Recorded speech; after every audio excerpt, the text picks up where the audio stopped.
Good morning, everyone. I welcome you all to this colloquium presented in the context of the workshop on computational intelligence in remote sensing and astrophysics, which is organized at Forth for the second year in a row now. This year as a common effort between the Institutes of Computer Science and Astrophysics at Forth and the CEA Institute of Research into the Fundamental Laws of the Universe.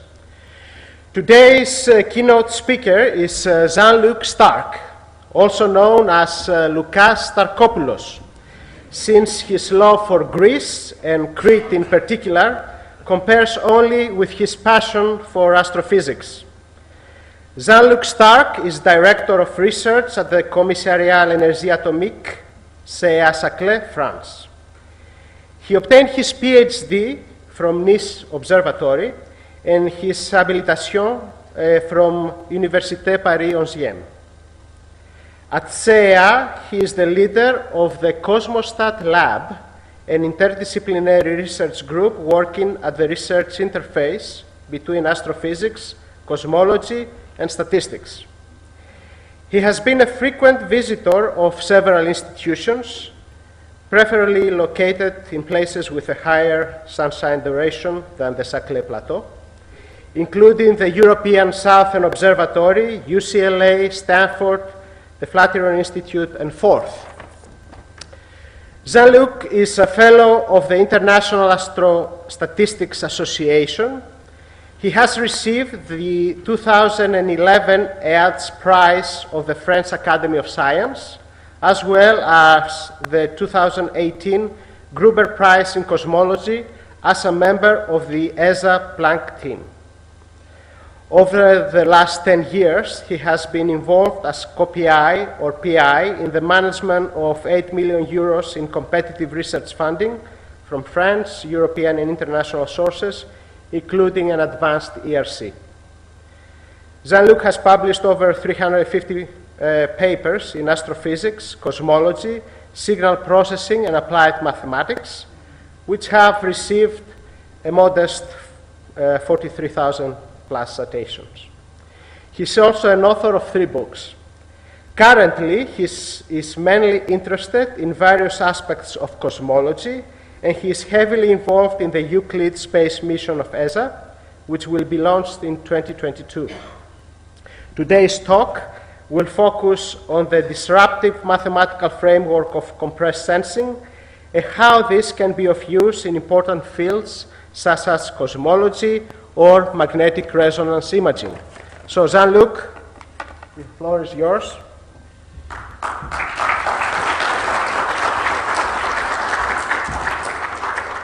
So thank you for the nice introduction and for giving me the opportunity to speak here. As Panos told just right now that I'm a lover of Crete, and it's a pleasure to speak here. So my main involvement in research is the Euclid Space project, but here I'm not going to speak at all on this big project, which takes a lot of energy, but rather I will speak about a small collaboration which started 2 years ago with my colleague Philippe Sichu, who is here. And the idea was to use the kind of tools we have developed in astrophysics on another domain that I completely discovered. So I'm absolutely not an expert in MRI imaging, and so Philippe helped me to make this talk, and you will see how somewhere all the technology we have developed in astrophysics can be also useful in medical imaging. And we start to have some nice results, and it's only the beginning. And it's a beautiful project where Philippe and myself really enjoy working together.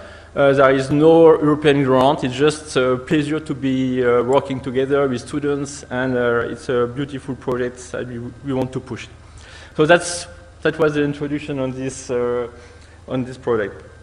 So what I'm going to tell you is a bit the story of sparsity and compressed sensing. So this may be a bit technical, and for people who know sparsity, even boring. For other people, they will give you a kind of overview of what it is, and then we will see a few set of inverse theorem application in astrophysics, and then we will switch to this MRI part, and we will see how the tools we have developed, all this new idea of compressed sensing and sparsity, can be applied on a completely other domain. So this is a bit some math. What is compressed sensing is just, first it's a theorem. It's not a method, it's a theorem. And it's a very powerful theorem because it tells you that you can recover a signal, which is called here x, which has n pixels, from the observation which has much less pixels than the observed signal. So this is the compression of the information, and this theorem tells you that even if you have much less observation that you are unknown, the number of pixels in X that you are looking for, you can still recover the exact solution. But it's not for free. The first hypothesis you have to make is that X is what you call sparse. It means only k coefficients, k pixels, have a value different from 0. It's what you call k-sparse signal. And the second hypothesis, which is also a very strong hypothesis, is that the matrix through which you acquire the data, the acquisition matrix, is random, like Gaussian randomization. Okay, under these two conditions, then what has been proved by Emmanuel Candes and David Ono in Stanford is that if you minimize this L1 norm of X subject that Y equal theta X, then you can recover exactly and without any error the input X. Okay, that's a theorem. And it was maybe the first theorem after the Nyquist-Shannon theorem 50 years ago. So it was a very strong impact. And this paper now may be the most cited papers in applied math.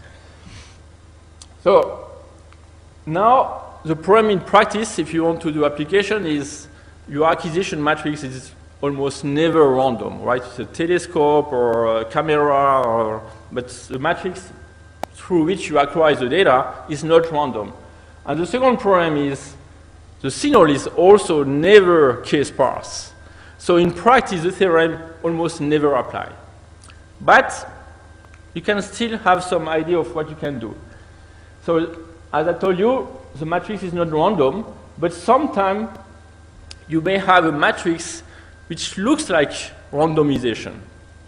Because the main impact, in fact, the main impact of the random matrix here is that any pixel value in the observed Y contains information about all pixels in X. Okay, so there is a kind of diffusion of the information. So each pixel in X provides information in all of the pixels in Y. So it's a kind of diffusion of the information. And sometimes you don't have random matrix, but you may have something which makes a kind of diffusion of the information.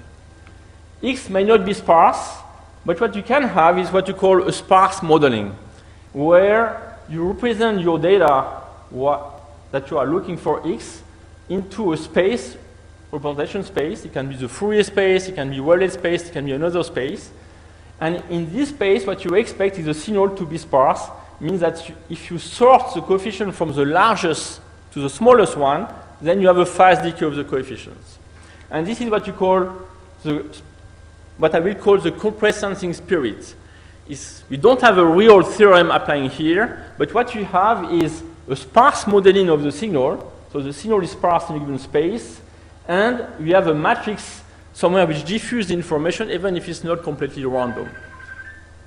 So what is important here in practice is what you call mutual coherence, is the incoherence between this matrix and the representation matrix. It means that if your signal, for instance, is spikes, the best way would be to have the acquisition matrix to be the Fourier matrix, because identity and Fourier matrix is highly incoherent. And on the contrary, if you're observing a periodic signal, then it's better to acquire the data through the pixel domain, identity domain. So sparsity, you can understand it another way. Imagine you have an image, you take the histogram of the pixels. So this is not sparse at all, but if you take the wavelet transform of this image and you look at the distribution of the wavelet coefficients, then what you see here is a distribution which is like a Laplacian. It's not Gaussian at all. And you have most of the pixel value are close to 0, and few of them, which are here in the tail, contain most of the information of the image. So all coefficient, all the small coefficients, all the large coefficients in the tail here represent these coefficients and contain most of the information of your image. So if you have this kind of image, if you take the highest pixel value in this image, you have this one. This represents 1% of the energy of this image. But if you do the first wavelet transform, you take the wavelet transform of the image, and you do exactly the same. Take only the 1% highest coefficients, and then reconstruct the image. And this, now you get this image. So with 1% of the coefficient in the wavelet space, you have 99% of the energy of the image. Okay, that's the whole idea of sparse modeling, is go to a space where you can compact all the information in few coefficients. And if you can do that, then you can better compress, detect, denoise, deconvolution, any kind of application. And as I told you before, there is a very important relation between the acquisition matrix and the space you represent the data. And you need to have an incoherence between these two matrices. And then you have some results, theoretical results, which show that if the number of measurements is larger than this term, then you can have exact reconstruction. So even if the matrix is not completely random, you can still reconstruct the signal. So the sparse recovery problem and compressed sensing, you can write it this way.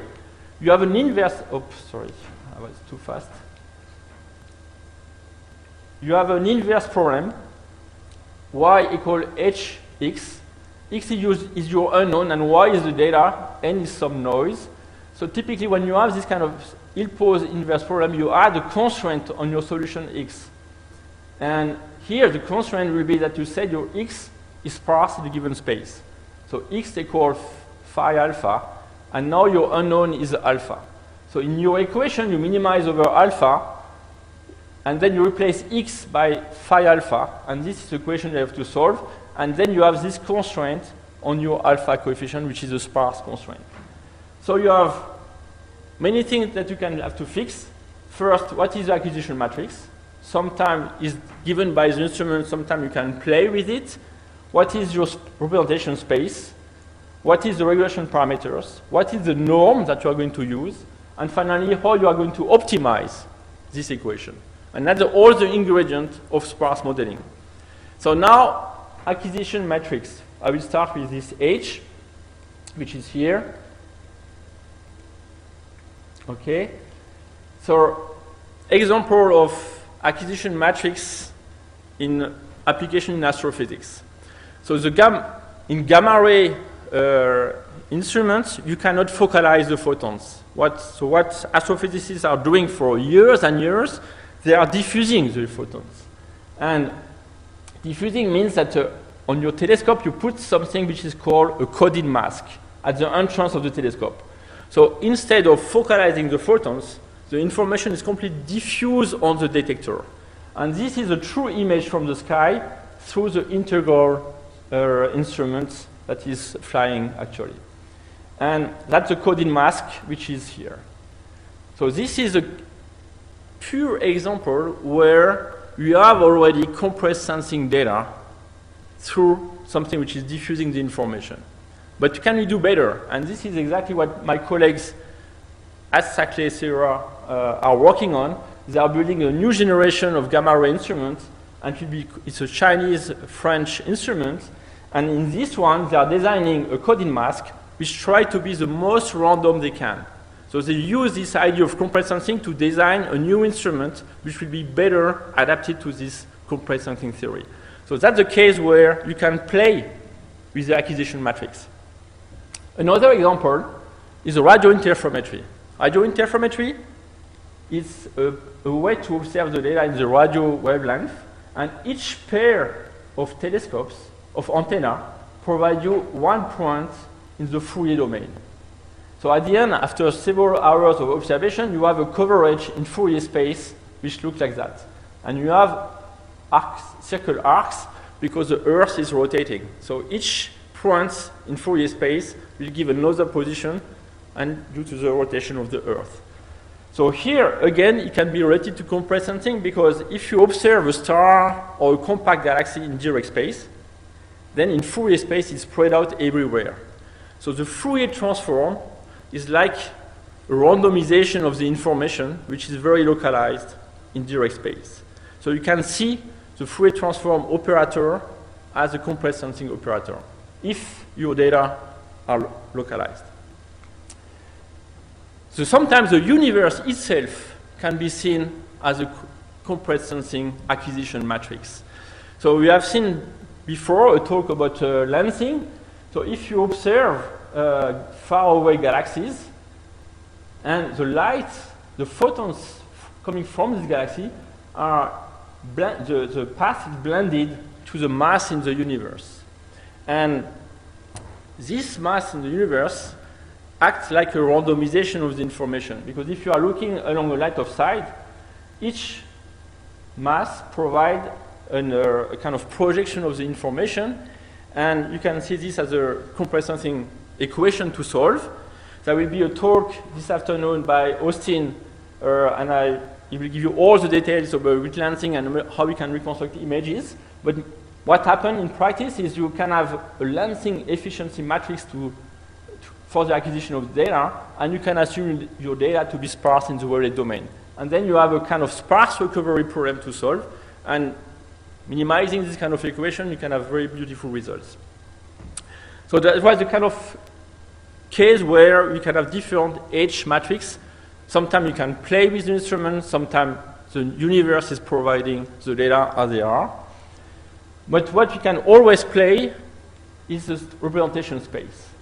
And this can be seen as a kind of prior on the data.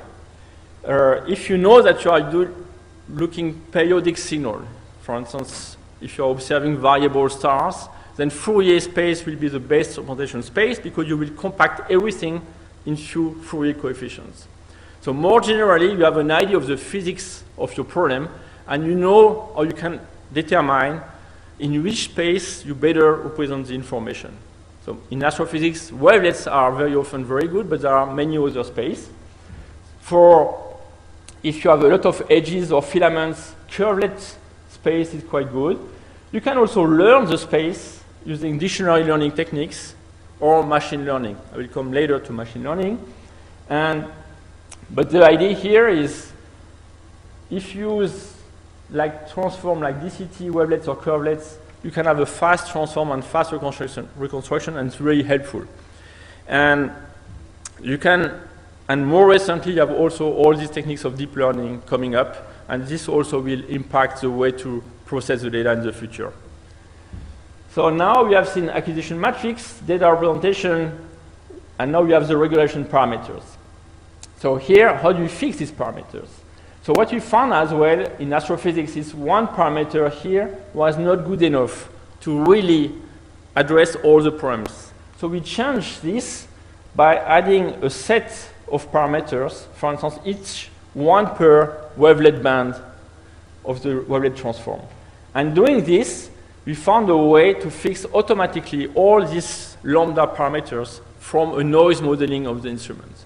So here we have a way to completely fix this parameter once for all, and we don't have to play again or to do some cross-validation techniques which are quite time-consuming. So that's one way that we found very useful in our software. Now the norm. So which norm to use? We are using, astronomers are used, and I think in many domains, to use L2 norm, okay, minimizing the energy of a signal of an image. But for sparse recovery, L2 norm doesn't work. And this explains why. Imagine your solution space is a line. Your solution belongs to this line, and your data is Y, which is defined by this term. If you try to minimize the L2 norm of the solutions, it's equivalent to have a ball that you increase until you reach this line. So doing this, what you will get, you increase the ball, and then what you get is this point. And this point has two coordinates. It's not sparse. Why? If you minimize the L1 norm, it's like to have a rectangle here that you increase And here, when you increase the rectangle, here what you get, when you reach the line, is this point, and this point has a coordinate which is equal to 0. And this completely explains why L1 norm reinforced sparsity, why L2 norm, which was used for 50 years, doesn't help at all to reinforce sparsity. So the last point is, we know that we want to use L1 or even less norm. How to solve this problem? This is convex, but not differentiable. So you cannot use conjugate gradients. So you need to use other techniques to minimize this equation. And this is where the new proximal theory came up. And we have a lot of tools now which allows us to solve really efficiently this algorithm. And a way to do it is only to, for instance, a very simple way is just to compute a gradient, just a simple gradient descent on the chi-square part, on this part. And then you have here an operator at each iteration, which is called the prox. And in practice, this prox consists only to take, for instance, the wavelet transform, to modify the coefficients, and to reconstruct. So it's very, very simple. So with a few lines of code, if you have the wavelet transform and the wavelet reconstruction, in few lines of code, you can implement this minimization. So it's extremely simple, much simpler, in fact, than the conjugate gradient. Only problem is a bit slow. It's 1/n convergence. And there are new algorithms which have been proposed, and there are many, in fact, of them. One has been found very, very convenient, is the Convoluted algorithm. So it's what you call dual primal algorithm. I'm not going to the details. But just to know that you have a dual variable, and the algorithm, again, is very, very simple. It's just these two lines of code where you have the gradient of the functional, and phi transpose is just the transform and the reconstruction. So this is straightforward to implement. So what I wanted to tell you here is between the years 2000 and now, there will really a change of paradigm in the way to analyze the data, where in the last century we were considering a modeling which was band-limited signal. Then there was a sampling which was related to the Shannon-Nyquist sampling, and all problems were solved using L2 norm regularization. While now what you have is a sparse modeling of the signal, an acquisition through compressed sensing, and a nonlinear regularization for inverse problem. So it's completely changed the way. And for the last 4 years, I will say that there is, again, a new paradigm, maybe with deep learning. And it's not clear how this deep learning fits into this, but there is a lot of progress, and I will come back a bit later on this kind of progress we have recently. So, a few examples in astrophysics. For instance, here, this is a map of dark matter obtained from the DES Dark Energy Survey. This paper has been published last year, and it was completely obtained using this kind of techniques. And what has been found during this study is we have an improvement in the in the recovery of peaks. Oops. We have an improvement in the recovery of peaks by a factor of 9 compared to the state-of-the-art techniques. So it's a huge improvement. Austin maybe will discuss a bit more about this. Another kind of very powerful application is when you want to detect features from incomplete data. And this is, for instance, if you are looking for variable stars and you don't observe all the time. So you have time-lamp curve, and you know that there are few harmonics. But because you don't observe at every moment, because sometimes you have clouds in the sky, sometimes it's raining or whatever, then you have a lot of missing data. And if you take the wavelet transform of the data, as they are, then you have a lot of harmonics which arrive at the same location where you are looking for features. So it's very hard to analyze the data. And my colleagues working on this kind of data, they had to throw away a lot of space data because of this effect. They tried many things about interpolating the missing data. Nothing was working properly, and they had to put data in the garbage. I gave them this software, and they show that first on simulation, but then on real data, that they can really recover the signal without any artifacts. And now these kind of techniques are completely inside the pipeline of several space instruments. And the last one with microscope did also use this kind of techniques. So that's a kind of sparse regularization techniques which really are extremely powerful and now put in the pipeline and working very well. So it works for any kind of data. In fact, if you look at this image, with 80% of missing pixels, you can still recover using sparse recovery this image. So that's very extremely powerful techniques. I told you about radio interferometry first. So radio interferometry is that you observe an image through its Fourier transform and then a subsampling of the Fourier space. So it's very kind of dual problem as the one I showed you before. So what you can do is first to assume that X is sparse and then to solve the same kind of equation. And we did this on LOFAR data. This is the sinus A image. So that's the coverage in Fourier space. So that's just the inverse Fourier transform of this image. And this is what the pipeline of LOFAR was providing. Okay, this kind of image. And this is what you got using sparse recovery. So we had much more small details in the image. And obviously the question was people was asking is, are these details artifacts of the current sensing and sparse recovery techniques, or are they real? And it happened that we had another observation of the same field, but at another channel, at another frequency channel, which has a better resolution. So we could overlap the data at the better resolution with the one that we had in color. So the color was the low resolution image that we reconstruct with sparse recovery, and the contour as the image from a better resolution. And what we have shown here on real data is that really the compressed sentence was allowing us to improve the resolution by a factor of 4 compared to the state-of-the-art techniques in radio astronomy. So this was a very strong result. And it had a lot of visibility in the community, but also outside the community. And that's the reason why, at some point, my colleague Philippe Chichou told me that maybe we could try to see if this kind of techniques could also be used in MRI imaging, where when you have these MRI instruments, what you are doing, in fact, is also capturing information in Fourier space and trying to reconstruct an image from subsampling of the Fourier space. So it's very similar to the radio interferometry problem. So the question was the method you have developed for radio astronomy can also be used for brain imaging?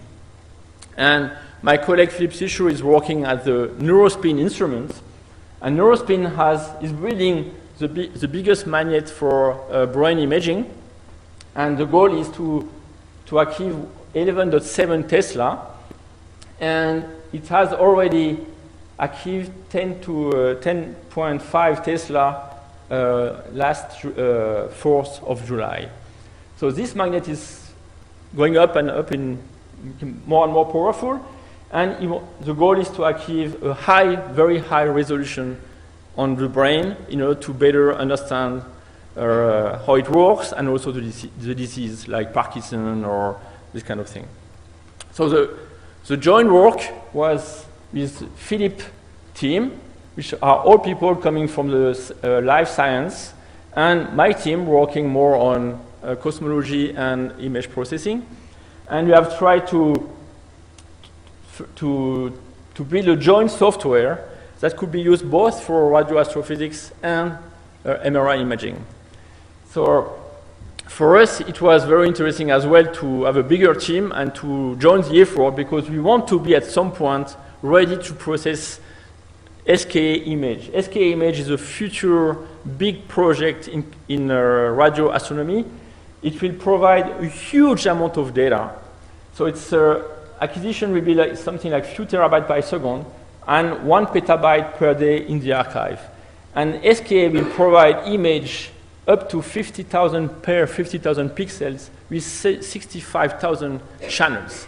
So we have to deal with such data. We can just shrink the resolution, but obviously better we can do, more better the scientific result will be. So what can we do with this kind of image, and can we process this kind of images? That's the kind of challenge we have in the future. So having a joint software, being able to process both at the same time MRI imaging and radio imaging is of high interest for both of us.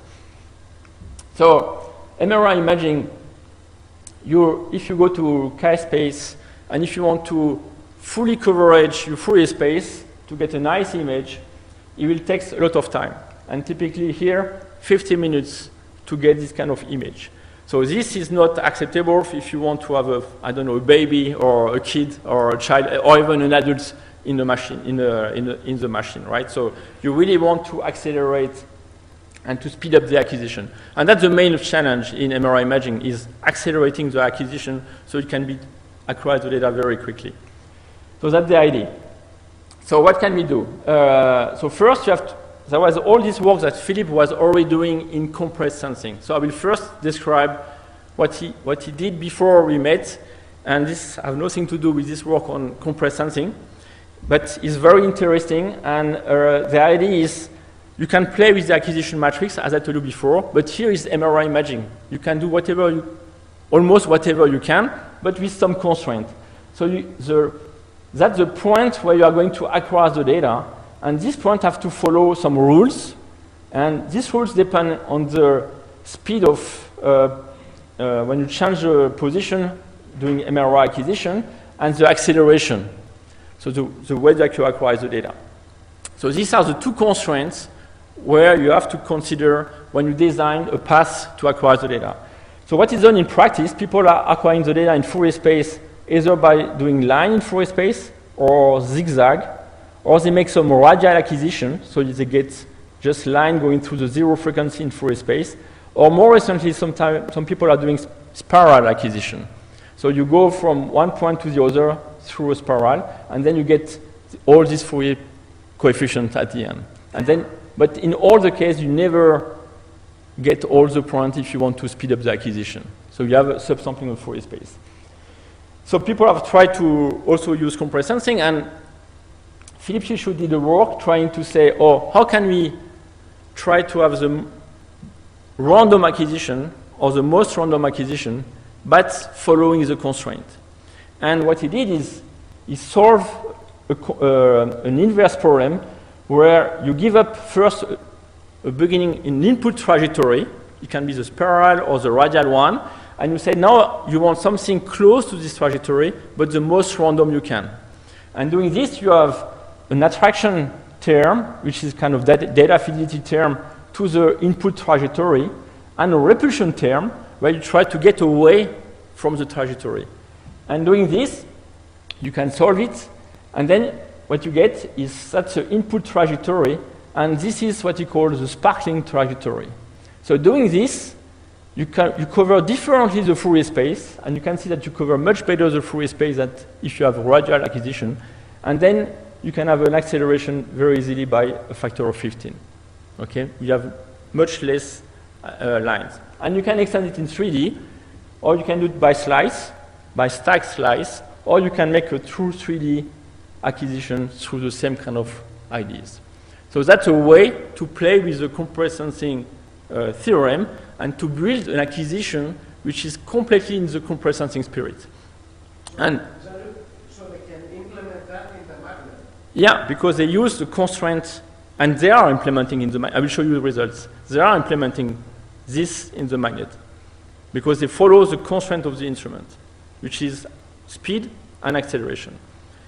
And this work has got a lot of visibilities, and the PhD student of Philippe got a prize this year, and Philippe was very proud of that. So this is where we came in. So Philippe has beautiful data. He was trying to do sparse recovery, but he didn't have a strong expertise in doing sparse recovery. He was using kind of standard toolbox on the web. And then he came to me and said, can we do something together? And this, where we started to build this software with his PhD students. Now we have a shared PhD student, is Zachary. Antoine is a software engineer, and Samuel Farrens is also a computational data scientist in my lab. And all together, we try to build something which can be useful for the two teams. And that's, I think, the first time that someone tried to do something like that. It was a bit different from what we were doing. For instance, the solution in the problem has to be complex. It's not real value. It's complex value in MRI imaging. But this was not a big deal. And now we have a software which is already working. And the first thing we tried, because in our software we have all this representation space implemented. We had wavelets, curvelets, ridgelets. We have all of tools. So the first thing we tried to do is what is the best representation space. And we did a lot of experiments using different phi. Okay, so the phi come in the prox here. And this has been done with baboon brain images. And what we got is that the curvelets were the best representation space for his data. So that was the first result that we got, is very clearly the best SNR for all input SNR in key space.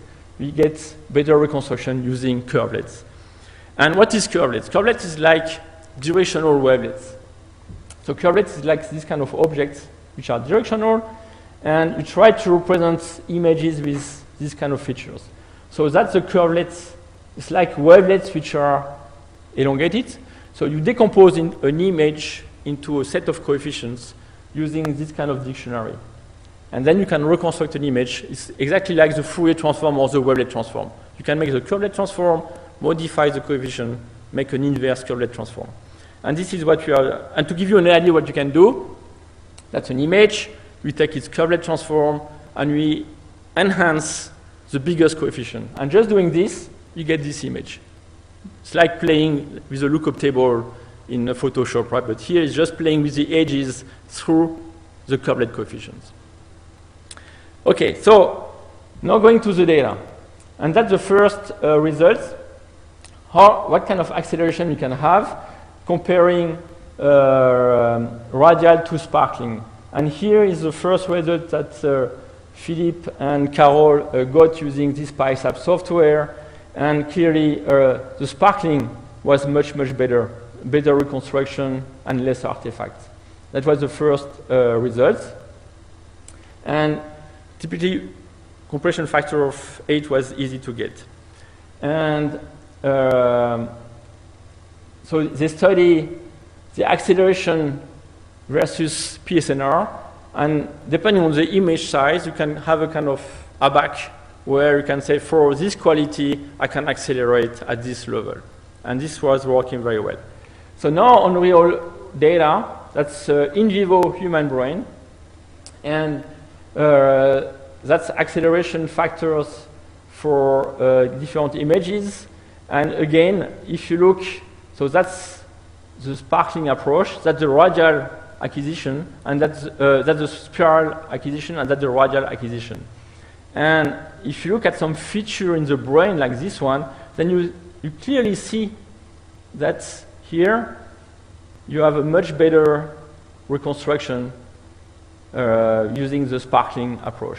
So here you have a compression factor of 20.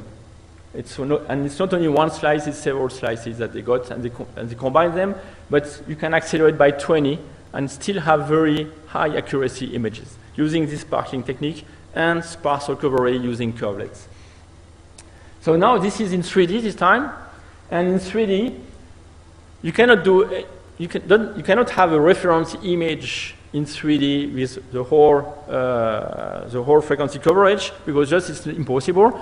So the best you can have is something with the acceleration factor of 4, and by standard techniques. And here, these are two sparkling approaches that have been proposed. One using stack of sparkling, and the other one is fully 3D sparkling. And here, you get clearly a better reconstruction using the fully sparkling results. And there were several groups in the world who tried to do compressed sensing for MRI acquisition. One of them was Michael Lustig in Berkeley. And Michael Lustig, in fact, he make a random acquisition in direct space, but then in 3D use always the same location. Okay, so it's not really 3D randomization. And there is some other which try to use some lines and make some randomization around the lines. And this is what Philippe Tichot has proposed, the 3D sparkling techniques. And here again, we have used the same sparse recovery technique for all the three. So it's really fair.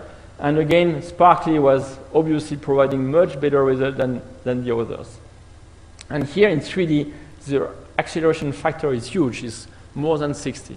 So that's really impressive results.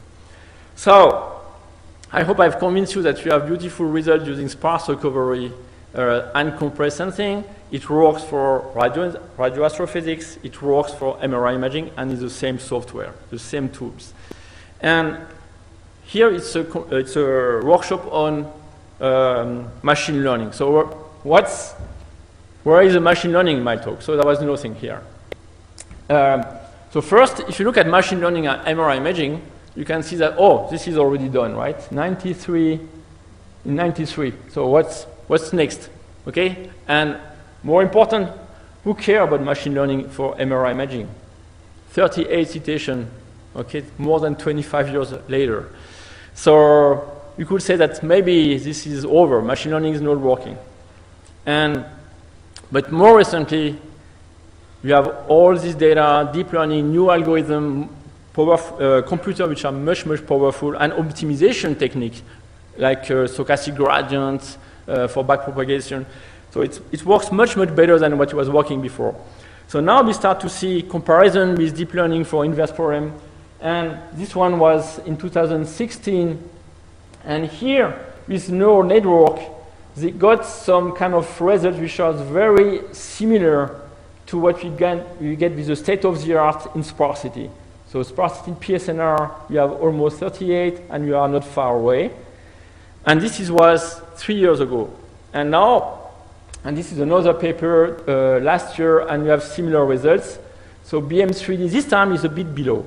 Okay, so you see BM3D, and here you have deep learning. And now we start to see that deep learning is getting a bit better than sparsity. It's not huge. It's something between 0.5 or 1 dB. And it's not for free, because BM3D is working without any training data set. You have no learning, while if you use neural networks and you have all the training data set, it takes hours, then it's fast. So there's another advantages. But we can see the trend, and the trend is deep learning is going up. 3 years ago, it was not at the level of the best sparse techniques. Now it's a bit above, and we can expect that in 5 years from now, it will be clearly above. So is it something completely new compared to sparsity? Is deep learning kind of magic black box where you can just trust the result, it's beautiful, it works always? It's more subtle than that. And if you look at the architecture of neural network which works properly, this is what you call UNet. So first, it's convolutive neural network. This kind of neural network didn't exist in the years 1993 when they published the first paper. So first is convolutive, like a wavelet transform, which is convolutive filters.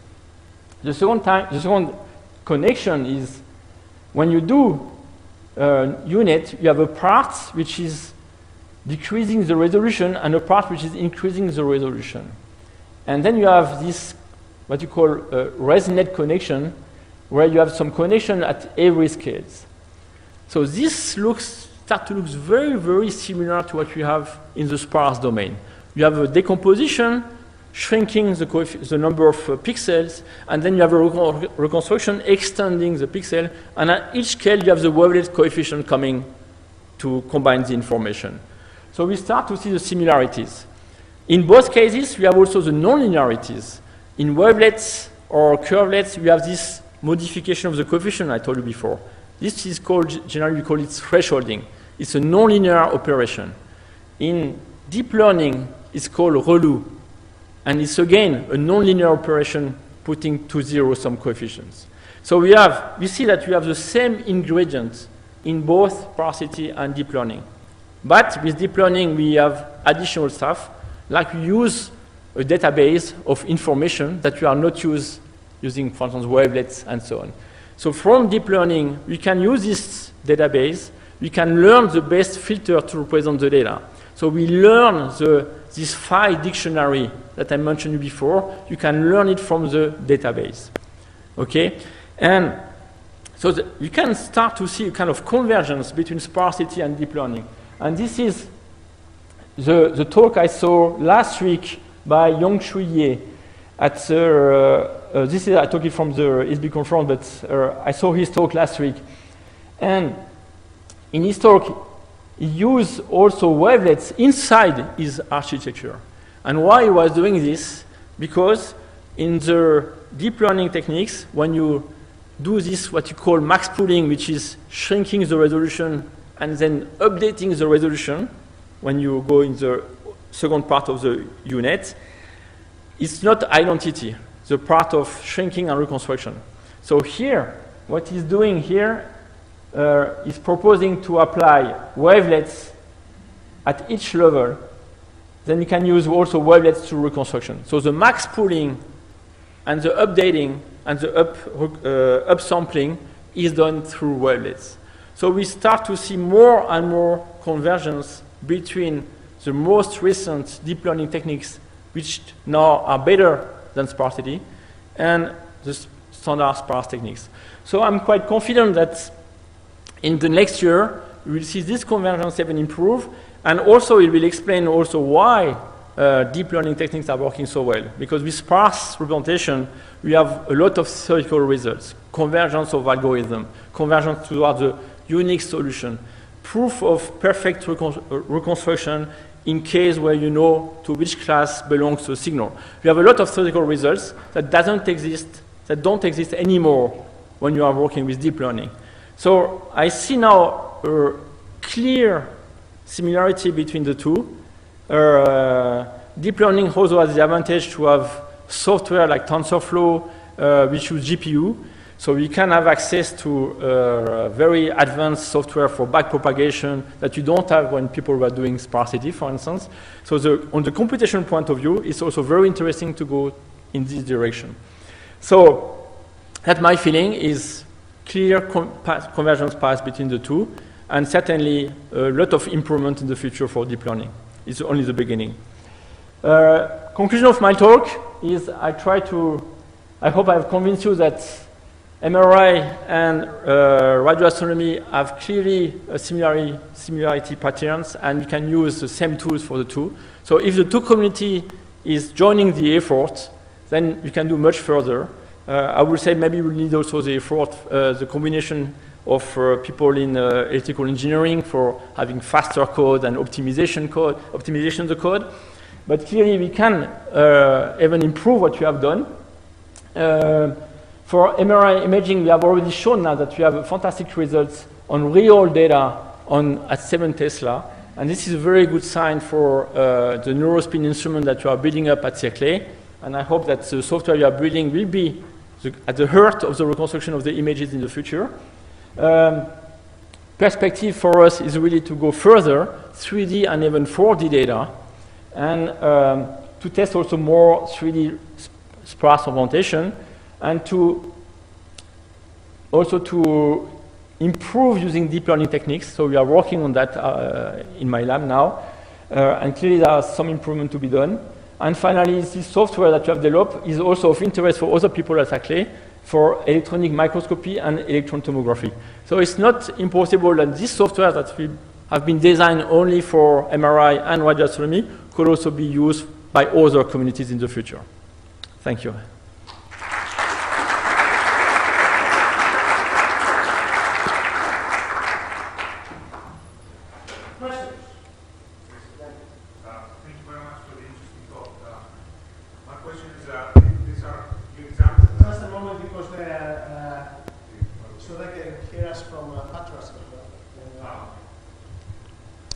Yes, my question was, have you considered a supervised setting? Meaning here you solve the problem in an unsupervised fashion. You try to reduce essentially the way you represent the information. But let's say you have a supervised problem, meaning you want to classify pictures in, let's say, ones that have the tumor and the ones that don't have the tumor, or in astronomy, the ones that have a black hole and the ones that don't have a black hole, then you could like actually do the reconstruction and find these matrix factorizations, maintaining only the features, only the dictionary that is pertinent to the specific problem, right? Mm-hmm. Have you considered this setting? Okay. Comments, ideas? Yeah, so first there are already some work that has been published doing this to learn the representation space directly and to learn the base representation space for the separation and the classification. And I have also a PhD student in my lab working on that at this time. So we were working within the sparsity framework, learning the dictionary in the, I will say now, the old way of thinking, which was the novel way 5 years ago. And we have interesting results. If you have a lot of images for the classification, deep learning techniques are better. But if you have few images, then we beat deep learning. That's what the result we have. And we have a paper which is almost ready for publication now. Yeah, but that's expected. Yeah, because in deep learning you have like so many parameters that it overfits unless you have huge amount of data.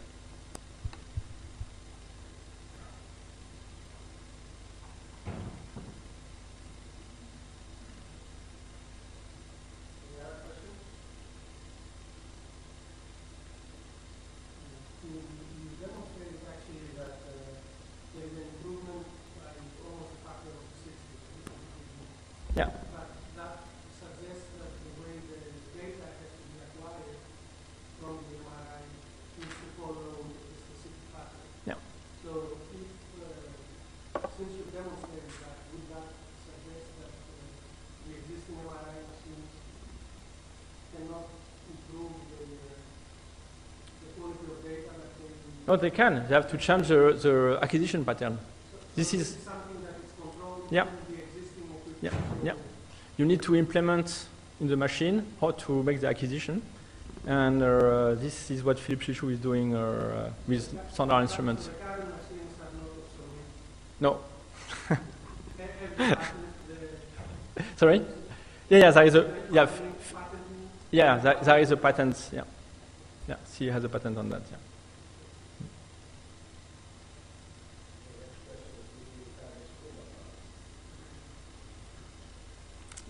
The answer is no.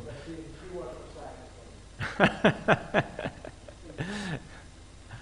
other questions for the mathematicians in the audience?